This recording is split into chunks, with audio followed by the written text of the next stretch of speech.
ನಮಸ್ಕಾರ ವೀಕ್ಷಕರೇ, ಸಪ್ತಶ್ವ ಚಾನೆಲ್ಗೆ ಸ್ವಾಗತ.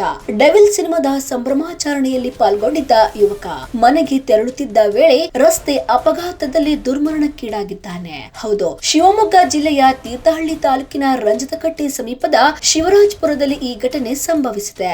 ದರ್ಶನ್ ರವರ ಅಪ್ಪಟ ಅಭಿಮಾನಿಯಾಗಿದ್ದ ಪುನೀತ್ 26 ವರ್ಷದ ಯುವಕ ತೀರ್ಥಹಳ್ಳಿಯ ವಿನಾಯಕ ಚಿತ್ರಮಂದಿರದಲ್ಲಿ ನಡೆದ ಡೆವಿಲ್ ಸಿನಿಮಾದ ಸಂಭ್ರಮಾಚರಣೆಯಲ್ಲಿ ಭಾಗವಹಿಸಿ ನಂತರ ತನ್ನ ಬೈಕ್ ನಲ್ಲಿ ಮನೆಗೆ ಹೊರಟಿದ್ದಾನೆ. ಈ ವೇಳೆ ಎದುರು ಬರುತ್ತಿದ್ದ ರಾಜಹಂಸ ಬಸ್ ಬೈಕಿಗೆ ಭೀಕರವಾಗಿ ಡಿಕ್ಕಿ ಹೊಡೆದ ಪರಿಣಾಮ ಪುನೀತ್ ತೀವ್ರವಾಗಿ ಗಾಯಗೊಂಡು ಸ್ಥಳದಲ್ಲಿಯೇ ಪ್ರಾಣ ಕಳೆದುಕೊಂಡಿದ್ದಾನೆ. ಡೆವಿಲ್ ಸಿನಿಮಾ ನೋಡುವ ಉತ್ಸಾಹದಲ್ಲಿದ್ದ ಯುವಕ ಬದುಕಿನ ಯುವ ವಯಸ್ಸಿನಲ್ಲಿಯೇ ಜೀವ ಕಳೆದುಕೊಂಡಿರುವುದು ಕುಟುಂಬಸ್ಥರು ಮತ್ತು ಸ್ಥಳೀಯರಲ್ಲಿ ಆಘಾತ ಮೂಡಿಸಿದೆ.